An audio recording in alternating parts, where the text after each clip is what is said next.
Aujourd'hui, on a le plaisir d'être accompagné de deux de nos partenaires.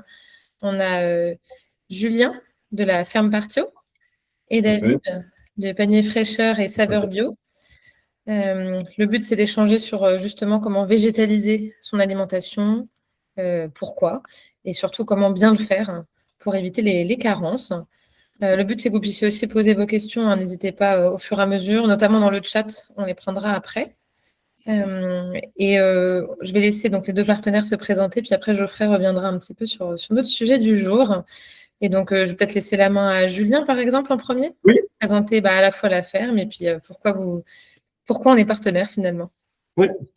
Donc bonjour à tous. Donc Julien Partio. Donc moi je suis co-gérant de la SARL Partio et fils, donc avec mon frère Guillaume. Et on est également exploitant agricole, donc sur une exploitation familiale depuis 3 générations. Donc on est basé dans le sud de l'Aube, à 45 minutes de Troyes. Donc notre papa a relancé la culture des légumes secs dans les années 2000 et avec l'arrivée de Guillaume en 2009, le projet de valorisation en direct de nos graines est né. Et donc aujourd'hui, on valorise environ 3000 tonnes de légumes secs par an, répartis en industrie, restauration collective et GMS sur enfin, tout ce qui est grande surface alimentaire sur un gros quart nord-est de la France, quoi. Donc voilà, on propose une gamme complète en 100% France. On est autonome sur toute la chaîne, hein, depuis la production jusqu'à la mise en paquet. Et donc des produits qui sont disponibles assez facilement sur notre secteur. Aujourd'hui, nous, soutenir mes meilleurs menus, c'est quelque chose qui nous fait sens parce que bon, l'alimentation, c'est une part importante de notre bonne santé. Et c'est vrai qu'il y a beaucoup de consommateurs qui sont un peu perdus sur cette thématique. Et donc, leur apporter une solution gratuite où on leur propose des menus 100%, on va dire, sains. Et pour leur faciliter un peu cette tâche, nous, c'est quelque chose quand même qui nous fait sens et on se reconnaît là-dedans. Donc, d'où notre investissement à vos côtés, quoi. Merci beaucoup, Julien. Et peut-être passer la main à David, présenter les paniers. Donc, bonjour à tous. Donc, moi, David Massoubeir, directeur de Saveur et Fraîcheur Bio. Donc, Saveur et Fraîcheur Bio, c'est une structure qu'on a démarrée, qu'on va fêter nos 20 ans cette année. On est un collectif donc, de producteurs bio de la région de Colmar.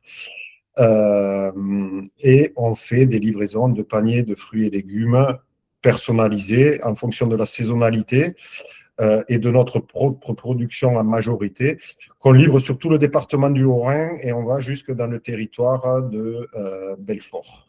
Voilà, pour dire, nous, on a environ 1500 familles qui commandent chez nous. Donc des paniers, fruits et légumes, et on propose à côté aussi une gamme de produits d'épicerie.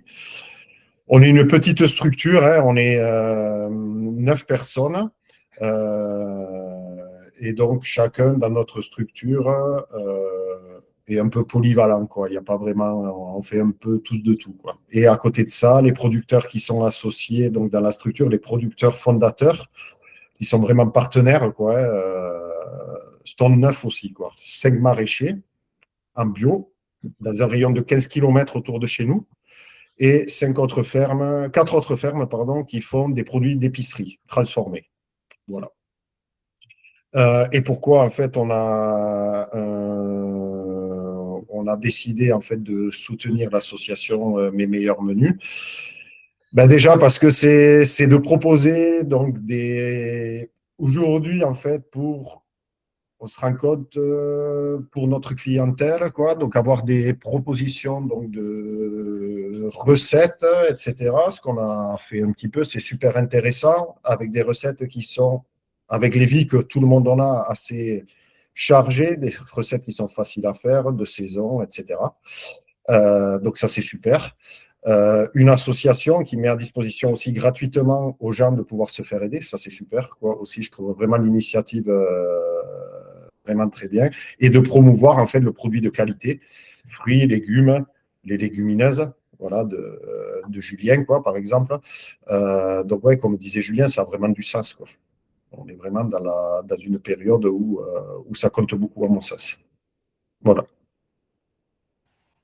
Merci beaucoup, David. Et maintenant, je vais laisser la main à Geoffrey. Voilà, donc merci beaucoup. C'est un grand plaisir que de faire cette présentation. C'est un sujet qui me tient particulièrement à cœur, qui est très intéressant. Donc, effectivement, on va parler ici de la végétalisation de l'alimentation, c'est-à-dire finalement, on essaie d'augmenter la part des légumes et notamment des légumineuses, manger moins de viande, sans pour autant effectivement avoir des carences, parce que je pense que c'est une bonne question en tout cas, c'est bien de se la poser, parce que c'est quelque chose qui est quand même important d'avoir notamment suffisamment de protéines. Alors, je vous ai mis ici le plan de un petit peu ce qu'on va voir ensemble. On verra un petit peu, déjà, on va commencer un peu par élargir un peu au départ pour voir que changer, essayer d'améliorer nos habitudes alimentaires, ça a du sens, et c'est, comme on le disait, c'est très important. On verra ensuite pourquoi c'est une bonne idée effectivement de manger moins de viande, le risque de carence, et concrètement comment est-ce qu'il faut faire notamment au quotidien. Alors, commençons un petit peu par élargir un petit peu la problématique autour de l'alimentation. Deux principaux problèmes, c'est d'une part, on le sait tous, il y a une fragilisation très claire de notre organisme au XXIe siècle. Les chiffres ne sont pas bons. Il y a un développement de l'obésité, des maladies cardiovasculaires, du diabète de type 2, un risque croissant de cancer, de développement du cancer, et aussi on est de plus en plus fragile face aux maladies infectieuses. Voilà, on pourrait en parler pendant une heure, mais c'est pas l'objet ici de la présentation. Et de l'autre côté, fragilisation aussi de notre planète, on en parle tous les jours, donc là encore, je ne vous fais pas ici une démonstration de tout ça, mais notamment, il y a une augmentation des gaz, d'une production des gaz à effet de serre, et là-dedans, l'alimentation a un rôle à jouer, et notamment en termes de production par les bovins qui produisent une quantité importante de différents gaz qui ont un effet délétère pour notre planète. Alors pourquoi est-ce qu'on se retrouve dans cette problématique de fragilisation de notre organisme? Vous le voyez ici, c'est que on a complètement changé notre façon de nous alimenter finalement en peu de temps. Pendant très longtemps, on a été des chasseurs-cueilleurs, on a été ensuite agriculteurs à partir de moins 7, moins 8 000 ans. Mais ce qui veut dire que pendant très longtemps, nous avons consommé beaucoup finalement de plantes, de fruits, mais aussi beaucoup de viande, il faut bien le dire. Et en peu de temps, on a beaucoup changé notre façon de nous alimenter, notamment en augmentant la part donnée aux céréales, et là-dedans la part donnée au sucre lent, au sucre rapide. On a consommé également à produire et à consommer beaucoup de lait. Et on continue aussi ce sera le sujet ici de la présentation, de consommer des produits carnés, ce qui pose évidemment des problèmes. Donc voilà, c'est ici un peu la fin souvent de certaines conférences que je peux faire, c'est que si on regarde le tableau, on est dans un périmètre au niveau duquel on est dans une surabondance alimentaire. On a tendance à manger trop gras, trop sucré, trop calorique. On ajoute beaucoup de sucre à notre alimentation, une alimentation qui est, si on ne fait pas attention, souvent trop transformée, qui s'appauvrit de plus en plus en vitamines, en minéraux, en tout ce qui est antioxydant, ce qu'on trouve notamment dans les bons fruits, avec des risques accrus de carence. Je pense notamment à la vitamine D, à la vitamine C, où très clairement une bonne partie de notre population est carencée pour ces vitamines. Et à côté de ça, en plus, c'est qu'on devient de plus en plus sédentaire, c'est-à-dire qu'on ne fait pas suffisamment de pas quotidiennement. On devrait être aux alentours de 10 000 pas par jour, mais très clairement, c'est pas forcément évident en fonction du type de métier qu'on peut avoir. Et puis, on a malgré tout, même si on est en sécurité dans l'abondance, on va dire, on a quand même un stress psychique qui reste important, voire de plus en plus important. Donc voilà, tout ça fait que c'est pas forcément évident de s'en sortir. Et là-dedans, bien sûr, l'alimentation, c'est là encore compliqué. C'est pour ça qu'effectivement, il faut aider un maximum les gens pour mieux s'en sortir. Alors, je vous ai mis ici un peu la pyramide alimentaire, ce qu'on apprend à l'école primaire, au collège, essentiellement. Je vous ai simplement, on va pas tout revoir, mais simplement, je voulais revenir un peu sur le fait que les légumes, évidemment, ça devrait être vraiment la base de notre alimentation. On devrait beaucoup plus aller vers les produits proches de chez nous, bien sûr, comme on vient de le dire, les légumes, etc., à volonté, tous les jours, bien sûr, cuits, crus, en fonction des légumes, avec des fruits plutôt entre les repas, ce qui permet d'y gagner la plus grande partie des bénéfices de ce type d'aliments. Les féculents, on a une tendance à en consommer trop. Les enfants, oui, quand on fait du sport, oui. Lorsqu'on est adulte et qu'on fait peu de sport, on peut s'en passer, on peut en consommer une fois sur deux, un jour sur deux, ça suffit largement. Tout ce qui est ici viande, légumineuse, on va en parler, donc je vous en parle pas tout de suite. Les produits laitiers, là encore, on devrait pouvoir baisser notre consommation. On n'en a pas besoin après 7 ans, 6-7 ans, bien sûr, on a beaucoup moins besoin de ces produits laitiers. On a besoin de calcium, certes, mais le calcium, on peut en trouver un petit peu partout dans notre alimentation. Ce qui est très important, eh bien, c'est en termes de santé, c'est de dissocier vraiment les repas riches en sucre et riches en lipides. Souvent, on combine les deux, et c'est là que le bas blesse. C'est là où on a une réponse physiologique qui est importante, dans le sens où on va plus particulièrement stocker les lipides lorsque on a un repas qui est également riche en glucides. Et bien sûr, c'est ce qui pose problème, prise de poids, diabète de type 2, maladies cardiovasculaires et même cancer sont associés typiquement à ce type de repas qui est très riche en calories, et notamment lorsqu'on mélange ces glucides et ces lipides.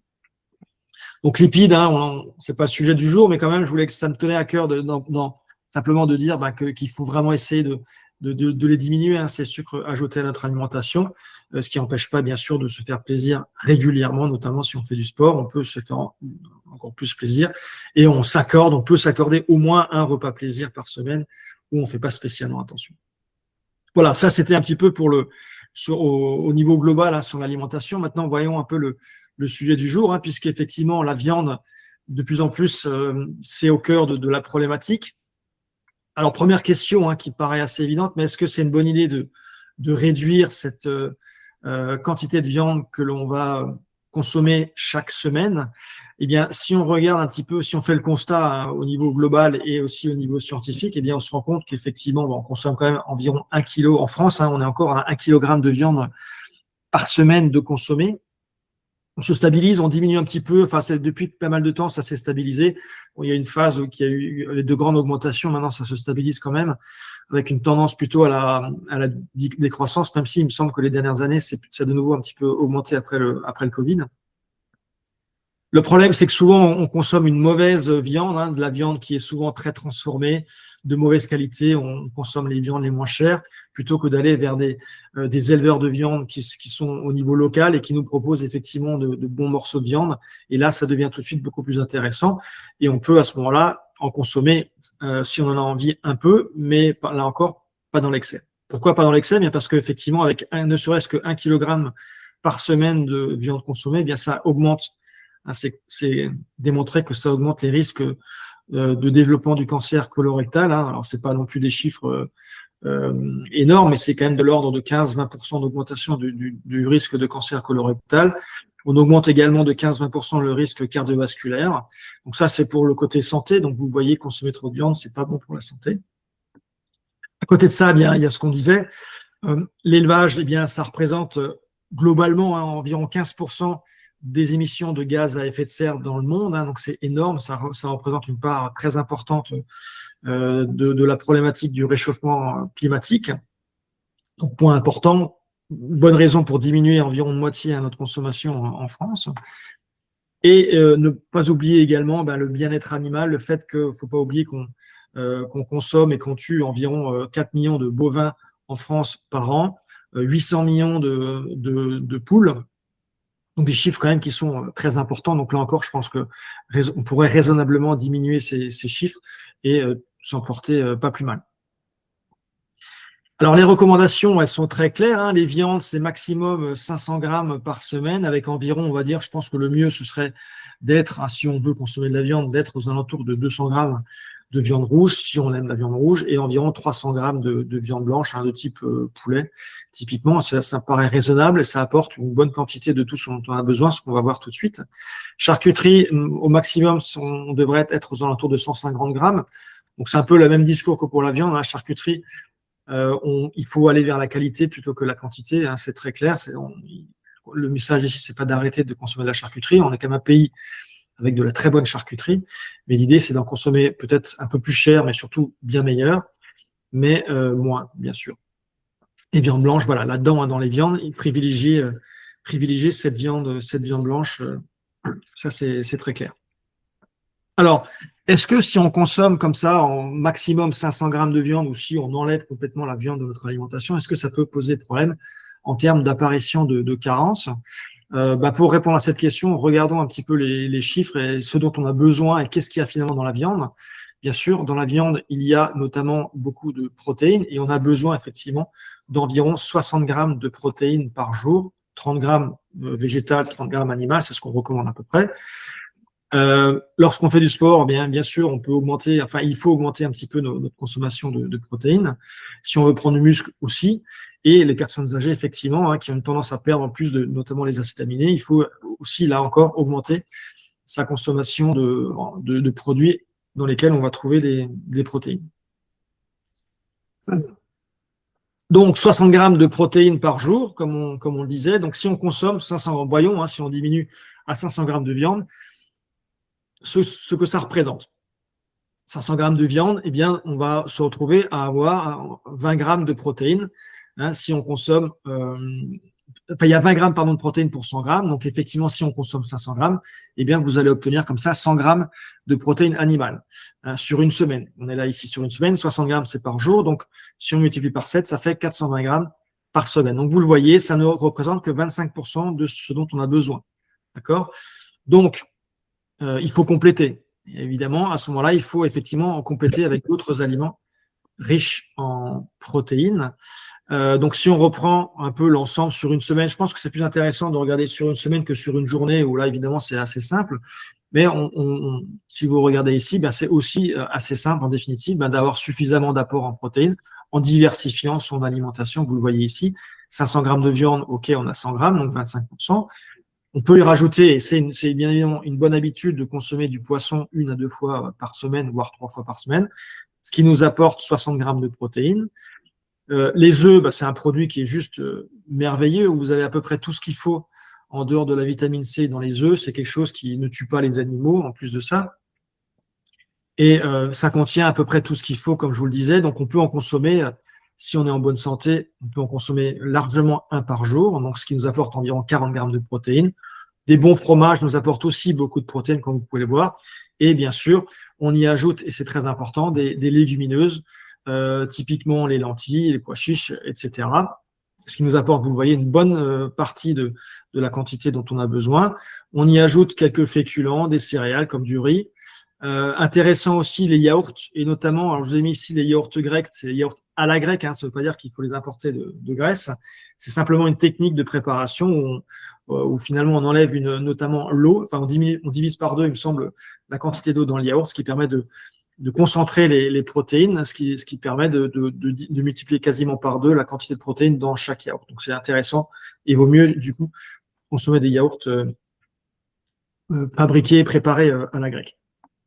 Voilà, des oléagineux, pareil, vous avez aussi beaucoup de protéines, et ainsi que dans le pain complet. Donc, si vous faites ici la somme de tout ça, bien vous êtes au-delà il me semble que c'est 440 grammes. Donc, vous voyez que en diversifiant, en y ajoutant typiquement ce type d'ingrédients, d'aliments, eh bien, on couvre largement la quantité de protéines nécessaires. Donc, aucun risque de manque de protéines lorsqu'on a ce type d'alimentation.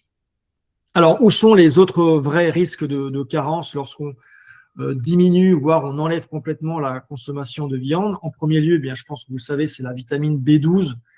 Chez les végétaliens, ça peut effectivement être un problème, puisque il n'y a pas suffisamment de vitamine B12, en tout cas dans les végétaux, purement dans les végétaux. Donc, si on diminue effectivement, voire on enlève complètement la viande et on diminue beaucoup le poisson, il faut aller chercher cette vitamine B12 dans d'autres aliments, et notamment vous en avez dans les œufs, dans les produits laitiers, beaucoup dans le poisson. Donc, si vous consommez du poisson, c'est parfait, vous n'avez aucun risque d'avoir une carence en vitamine B12. Et par contre, si vous êtes complètement végétalien et que vous ne consommez pas d'œufs, ni de poisson, ni de produits laitiers, bien à ce moment-là, c'est mieux de se complémenter en vitamine B12. Mais pour les flexitariens, il n'y a aucun problème. Donc, flexitarien, c'est en gros, lorsqu'on consomme moins de 500 grammes de viande par semaine, notamment lorsqu'on est aux alentours de environ 300 grammes. Si à côté de ça, on consomme du poisson et des œufs, il n'y a aucun problème, aucun risque d'avoir une carence en vitamine B12. Alors, le fer, est-ce que c'est un problème? Puisqu'effectivement, il y a beaucoup de fer dans la viande et un fer qui est notamment très facilement assimilable, contrairement à effectivement au fer que vous allez pouvoir trouver dans les végétaux. Vous le voyez ici, hein, il faut 2 fois plus d'aliments de végétaux pour avoir un apport identique à la viande en termes d'apport en fer. Hein, ce qui veut dire que effectivement, le fer qui est ferreux, il est beaucoup plus facilement assimilable que le fer contenu dans les végétaux. La solution, eh bien, ça va être d'améliorer l'absorption de ce fer présent dans les végétaux, et ça se fait en y associant de la vitamine C. Alors, où est-ce qu'on trouve de la vitamine C? Eh bien, on en trouve beaucoup dans les poivrons, et notamment les poivrons rouges, qui est le poivron qui est bien mûr. Donc, une idée hein, très claire pour avoir un apport suffisant en fer, c'est par exemple de consommer chaque semaine des lentilles avec des poivrons. Alors, les poivrons, c'est un légume qu'on ne trouve pas toute l'année, mais on peut en consommer des congelés, par exemple. Ou alors on peut y mettre du citron si ce n'est pas trop la période du poivron. Pardon, du poivron rouge. Et les lentilles sont très riches en fer, sauf que, comme je vous le disais, il n'est pas super bien assimilable pour le coup. Donc, c'est pour ça qu'il faut y associer la vitamine C qui qui transforme finalement le fer, qui devient un fer identique au fer qu'on trouve dans la viande. Et à ce moment-là, on l'absorbe beaucoup mieux. Il y en a également dans les œufs un petit peu. Voilà. Ensuite, effectivement, si vous consommez genre 100 grammes, une portion de 100 grammes par jour à peu près, vous avez largement suffisamment de fer aussi grâce à cette petite quantité de viande, c'est largement suffisant. Geoffrey, peut-être on peut répondre à une question avant de continuer. Oui. Tu peux faire tout à la fin. Non, pas de problème. Ouais. Il y a Julien justement qui demandait sur la consommation des œufs, surtout par rapport à la partie protéines, sur une forte consommation. Est-ce qu'il faut retirer le jaune pour ne manger que le blanc, peut-être par rapport au cholestérol? Non, le cholestérol, c'est là encore un faux problème, sauf si effectivement on a et c'est familial, hein, on a énormément de cholestérol au niveau sanguin, où là il faut faire très attention. Mais si on est le citoyen lambda, on va dire, le cholestérol, c'est un faux problème. Hein. Si on est en bonne santé, on peut consommer des produits riches en cholestérol. 70% du cholestérol, on le fabrique au niveau du foie, et les apports ne représentent qu'environ 30% hein, de ce cholestérol. Donc, c'est aucun souci lorsqu'on est, encore une fois, dans un cas classique, plutôt en bonne santé, pas de gros problèmes cardiovasculaires et pas non plus une hypercholestérolémie familiale, on va dire. Ok. Donc, ouais, monter à 6 œufs par jour par personne, ça pose pas de problème 6 œufs, ça commence à devenir beaucoup. Ouais. Là, on est un peu dans l'excès, on n'a pas besoin, il n'y a rien qui à part si on veut effectivement prendre du muscle vraiment d'une façon importante, pourquoi pas pendant on va dire une courte période, mais sinon les apports en protéines là sont quand même très importants avec 6 œufs, mais par contre 2 œufs par jour, oui, typiquement 6 œufs, ça commence à faire beaucoup quand même. Ok. Après, ouais, c'est vrai que je parlais de 6 œufs, ouais, ça fait sur un foyer de nous, on est 3, donc. Ah pardon, oui, 2 œufs par jour, ouais, c'est ça. Oui, okay. Oui, il y a 6 œufs par jour, ouais. Enfin 6 œufs par jour du coup pour la famille. Donc pour les enfants, il faut pas dépasser 1, c'est ça à peu près pour les enfants. Moi, notre fille, elle a 10 ans et un œuf, c'est grand maximum par jour, c'est ça.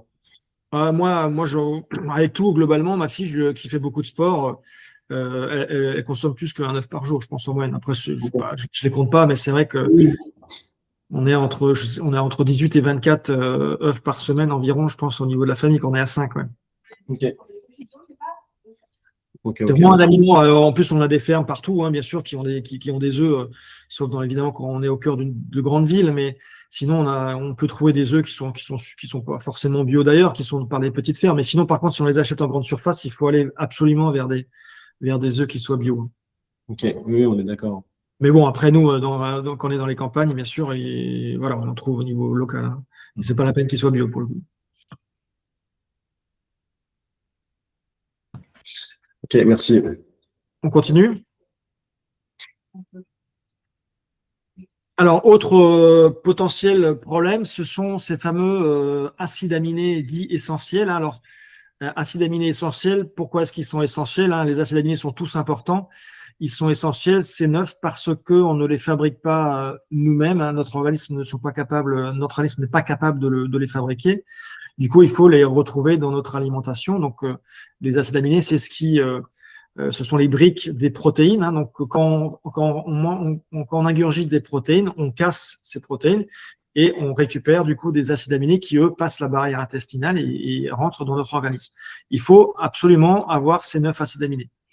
Il est où potentiellement le problème? Eh bien, c'est que si on ne consomme que des protéines végétales, eh bien, il n'y a pas forcément tous les acides aminés. Si on ne consomme, par exemple, que des légumineuses, il n'y aura pas tous les acides aminés qui seront apportés. Il faut y associer d'autres végétaux, notamment, par exemple, le riz. Si on consomme du riz avec des lentilles, là, à ce moment-là, vous êtes tranquille, vous avez les apports en 9 acides aminés.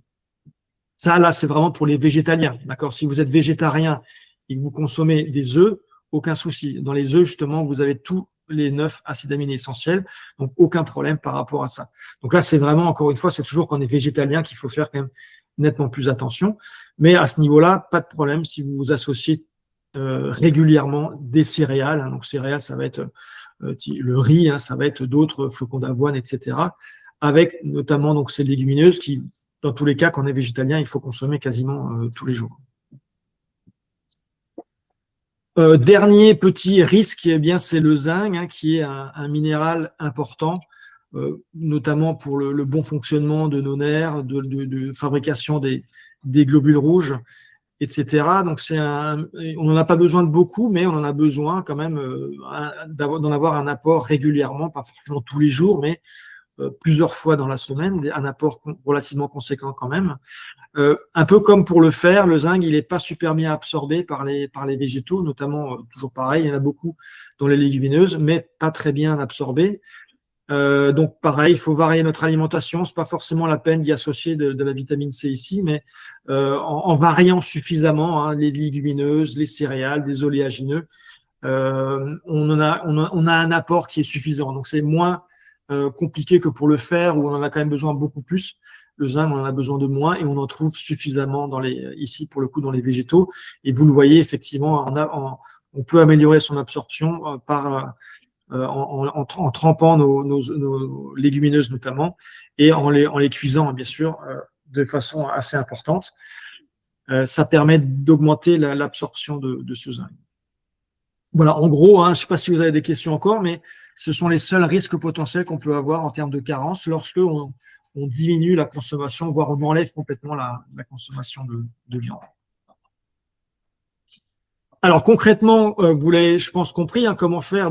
Finalement, c'est assez simple une fois qu'on a un peu ces connaissances. Les protéines, elles vont s'additionner toutes seules chaque jour pendant la journée. Hein. Il suffit de consommer un petit peu de viande, des légumineuses régulièrement. Donc là, ici, je suis toujours sur une semaine. Hein. Donc entre 3 et 5 fois de légumineuses ou plus, bien sûr, si vous aimez ces légumineuses, on peut en consommer bien sûr tous les jours sans aucun problème, mais un minimum de 3 à 5 fois par semaine lorsqu'on a diminué quand même de façon importante la viande. Des légumes autant que vous voulez tous les jours, les différents types de légumes, notamment les épinards, il y en a beaucoup, les légumes verts en général. Et puis dans les encas, en apéritif, on peut y mettre des bons oléagineux. C'est très bien, ça apporte aussi pas mal de protéines, comme on l'a dit. Et puis régulièrement des poissons, hein, donc ça peut être des poissons très, très simples comme les sardines. Et encore une fois, régulièrement des œufs, voire tous les jours, un peu de riz, et puis des yaourts grecs. C'est une bonne astuce aussi pour augmenter un peu la quantité de protéines. Donc si on est végétarien, c'est à peu près la même chose. Là, c'était flexitarien ici. Végétarien, on augmente un petit peu tout. Hein. On peut remplacer la viande par des produits que je ne suis pas hyper fan, mais pour ceux qui aiment, le tofu, tempeh, c'est une bonne solution pour avoir un apport un peu relativement important en protéines, et puis ça remplace un peu dans l'assiette le morceau de viande. On augmente encore les œufs. Encore une fois, comme on l'a dit, on peut aller jusqu'à bien 2 fois par jour, 2 œufs par jour par personne. Et on augmente encore la part des légumineuses, toujours autant de légumes, et on peut rajouter encore un peu plus de yaourt et y rajouter des produits laitiers de type fromage. Il y a une grosse quantité de protéines dans les fromages à pâte dure. Peut-être Geoffrey, il y a 2 petites questions qui sont arrivées. Alors, il y en a une, on revient un tout petit peu en arrière sur le fer. Est-ce qu'il y a du fer dans la viande blanche, demande Virginie? Alors oui, mais moins. Il y en a, je crois, si je dis pas de bêtises, il y en a à peu près 2 fois moins, il me semble, dans la viande blanche. Et Stéphanie, justement sur la suite, là, par rapport au riz, est-ce qu'il faut privilégier le riz complet? Oui, bio par contre, mais généralement c'est le cas, mais pas toujours dans les grands magasins. Mais sinon, oui, le riz bio, le riz complet bio. Pourquoi? Parce que déjà, ça empêche l'augmentation de la glycémie, hein, puisque ça reste quand même le riz, un produit riche en amide, enfin qui est quasiment que de l'amidon. Si on a la graine autour, l'enveloppe, ça permet d'augmenter les apports en fibres, ça permet d'augmenter les apports en protéines également, hein, et ça permet d'avoir une digestion et un passage des sucres qui se fait plus lentement au niveau sanguin. Donc c'est plus intéressant, ça apporte du coup plus de choses, des minéraux aussi un peu plus. Donc c'est un bon réflexe, effectivement, de consommer plutôt du riz complet. Mais bio, hein, pour pas qu'il y ait des pesticides dans ce qui entoure le grain de riz. Hein.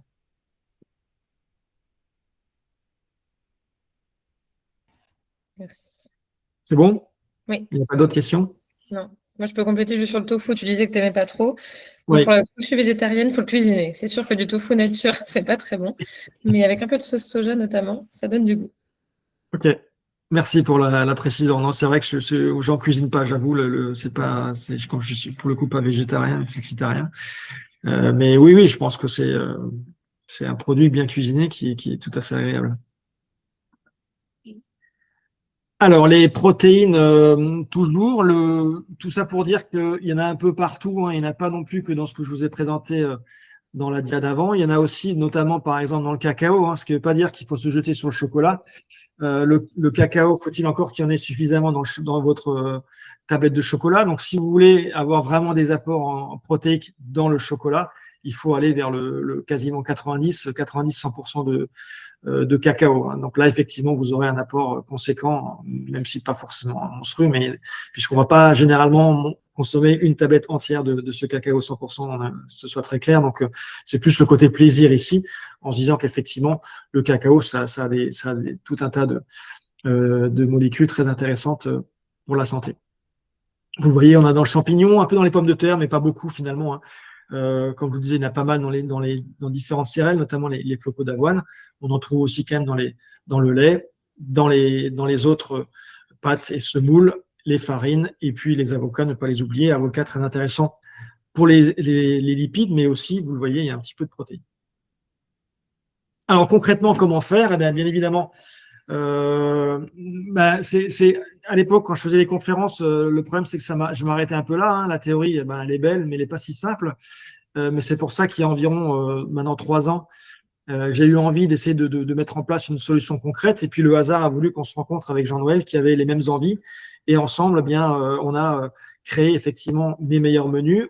Il donne des solutions concrètes justement pour essayer de trouver des solutions. Et mes meilleurs menus solutionnent cette problématique de la diminution de la viande sans pour autant avoir de carence. Hein. Donc typiquement, vous le voyez, on retrouve des recettes ici de mes meilleurs menus, hein, lentilles vertes aux épinards et à la crème allégée. Donc je vous ai remis ici les apports en protéines. Vous le voyez sur ce repas, on a un apport de 25 grammes de protéines, donc ce qui est déjà très bien puisque c'est un seul repas. On en a un deuxième, enfin à 3 grands. Hein, donc vous voyez qu'on est largement dans ce qu'il faut en termes d'apport en protéines et aussi d'apport. Hein, vous voyez, on a ici notamment des épinards. Dans les lentilles, on va retrouver beaucoup de molécules qui sont importantes pour être en bonne santé. Donc vous voyez, on indique aussi, hein, je ne vais pas rentrer dans le détail, mais une recette où même s'il y a des apports en glucides, ici, on reste quand même avec un indice glycémique qui est bas parce que effectivement le passage des glucides dans notre sang, il va mettre du temps, ce qui permet de gérer parfaitement bien la glycémie. Enfin, notre organisme a moins de problèmes pour gérer l'augmentation de la glycémie. Autre exemple, hein, typiquement, avec des légumes, ici le butternut et le panais qui est avec des graines de courge, on a des apports également conséquents en protéines de l'ordre de 35 grammes. Donc, vous voyez que si on prend ces 2 repas, midi et soir dans la journée, bien on est largement à ce qu'il faut en termes d'apport en protéines. Alors, ça nous amène effectivement, je voulais quand même en parler un petit peu sur mes meilleurs menus, hein, qui peut là-dedans être vraiment le chef d'orchestre. Hein. Je ne vais pas aller trop dans les détails, mais c'est vrai que ça nous tient particulièrement à cœur puisque, comme on l'a dit, c'est quelque chose qui est complètement gratuit pour l'utilisateur. On va vers des légumes et des fruits complètement de saison, donc on les change au fur et à mesure que la saison avance. Ça nous permet d'aller vers moins de viande, avec une base de recette qui est méditerranéenne, puisque scientifiquement, c'est démontré comme étant le type d'alimentation la meilleure pour la santé. Avec mes meilleurs menus, bien, vous avez des repas qui sont complètement équilibrés, puisqu'on calcule et on se débrouille, l'algorithme se débrouille pour qu'il y ait suffisamment de fibres, pas trop de calories, suffisamment de vitamines et de minéraux notamment. Et puis, on essaye, alors on est qu'au milieu du chemin, j'allais dire, c'est qu'on a encore beaucoup d'améliorations à faire. Mais on a quand même déjà mis en place un algorithme qui permet une bonne personnalisation, comme vous allez voir. Donc ça, c'est pour ceux qui ne connaissent pas, c'est à ça que ça ressemble un petit peu mes meilleurs menus. Vous avez ici l'ensemble des repas et effectivement, vous pouvez personnaliser ici en diminuant, par exemple, le nombre de repas qui contiennent de la viande. On va ici, j'ai mis 3, mais vous pouvez aller à 2, 1, 4, avec un maximum de 5, si je ne dis pas de bêtises. On peut enlever complètement et avoir des repas à ce moment-là qui soient végétariens. On peut choisir le temps de cuisiner, puisque effectivement, c'est une des problématiques de notre journée. On n'a pas forcément beaucoup de temps pour cuisiner. Et puis, vous pouvez enlever les ingrédients s'il y a des choses que vous n'aimez pas. Et à ce moment-là, vous ne les retrouverez pas dans vos menus. Et enfin, une possibilité, c'est que, par exemple, vous n'aimez pas ici les fenouilles, ou vous n'avez pas envie d'en manger, ou il n'y en avait pas dans votre panier bio que vous avez reçu ou que vous êtes allé chercher. Et à ce moment-là, bien, vous pouvez cliquer et remplacer par un légume que vous avez retrouvé dans votre panier fraîcheur, ce qui vous permet à ce moment-là d'avoir une recette qui soit avec le légume que vous avez reçu, puisque vous ne choisissez pas forcément tous les légumes que vous recevez, voilà, où c'est en hiver, où il y a des périodes qui sont un peu plus limitées en termes de légumes. Vous pouvez ici, grâce à cette option, trouver une recette qui vous permet quand même de maintenir un équilibre global sur votre semaine. Donc avec ça, vous êtes rassuré, vous le voyez que ça vous calcule les apports pour être sûr que vous avez bien tout ce qu'il faut en termes de minéraux, de vitamines, etc.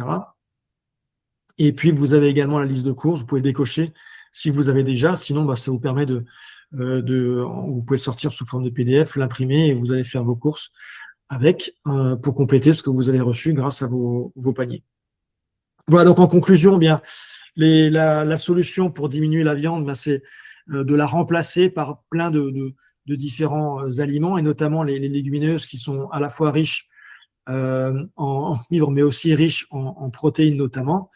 Les œufs, comme on le disait, les produits laitiers, si vous aimez, si vous les tolérez bien. Sinon, yaourt, par exemple, 1 par jour, c'est bien. Donc, l'objectif, c'est d'arriver à diversifier pour permettre de maintenir un bon équilibre, ce qui permet d'améliorer ou de se maintenir en tout cas en bonne santé. Donc ça, c'est un peu le principe de mes meilleurs menus, c'est de privilégier vraiment les produits qui soient simples mais de saison, et puis trouver localement proche de chez vous pour permettre de maintenir et d'avoir une bonne qualité avec des bons ingrédients qui sont beaucoup moins transformés et qui vous apportent beaucoup de plaisir lorsque vous les dégustez.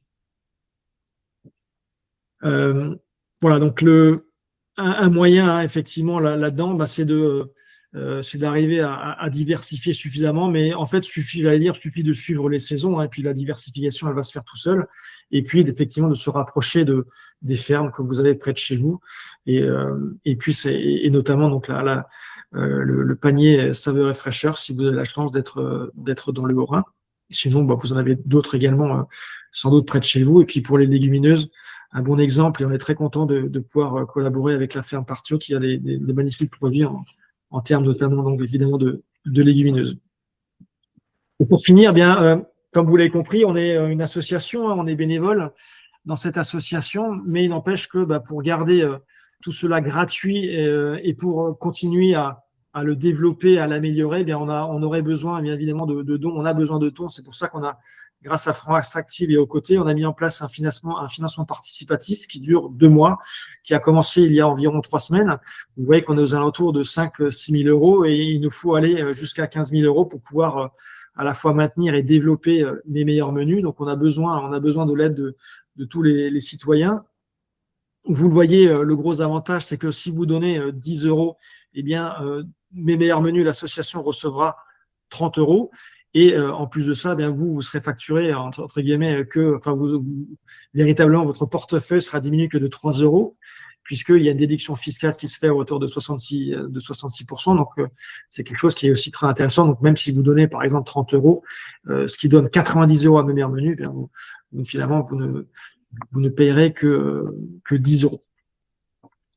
Voilà, donc c'est maintenant que ça se joue, hein. On a encore quelques semaines, et du coup, il faut absolument qu'on puisse arriver à ces 15 000 euros, puisque c'est ce qui nous permettra notamment de développer un outil d'analyse nutritive, puisque l'idée, c'est vraiment d'aider et de trouver le moyen pour que chaque personne puisse très simplement pouvoir juger de son repas, que ce soit des meilleurs menus ou un autre repas, pour savoir si oui ou non c'est un repas qui va être bon pour sa santé.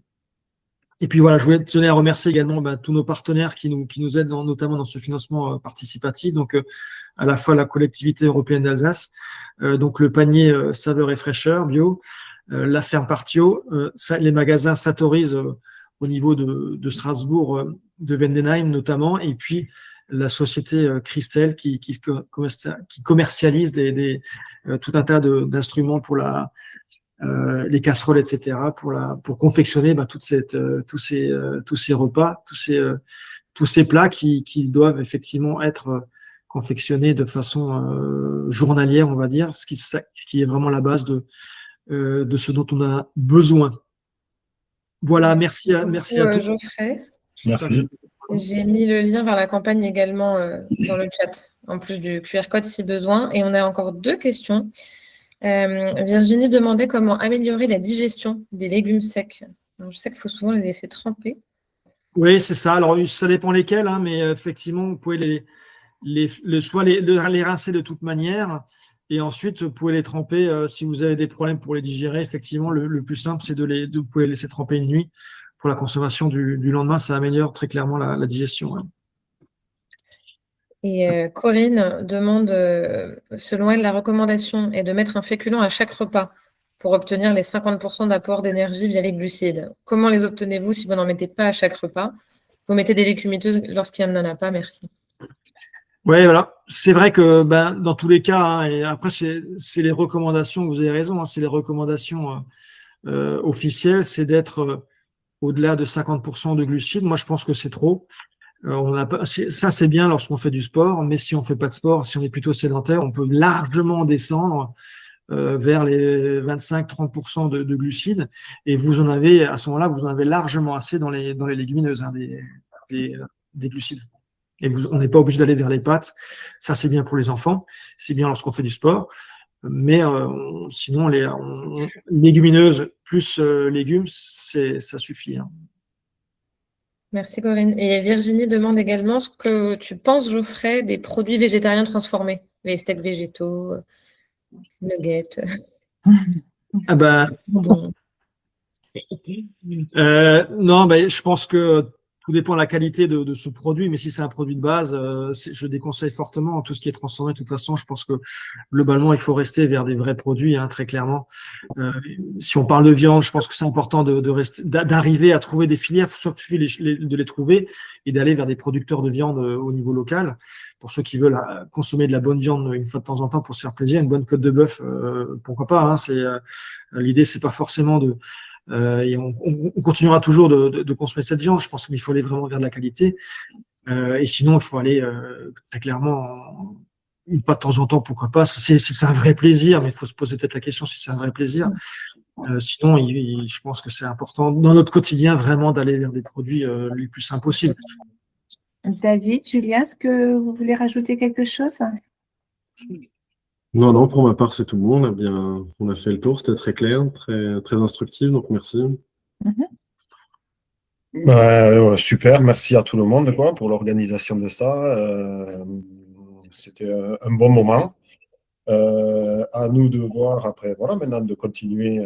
L'idée, c'est ça, de continuer ensemble et de réfléchir à promouvoir l'association Mes Meilleurs Menus, parce que je pense que vraiment, quand on voit là, un aperçu rapide de l'application, ce qu'elle permet pour le plus grand nombre, c'est assez puissant, on va dire, déjà, de pouvoir adapter et tout. Donc, c'est vraiment très, très bien. Ça mérite qu'on communique dessus, qu'elle soit connue.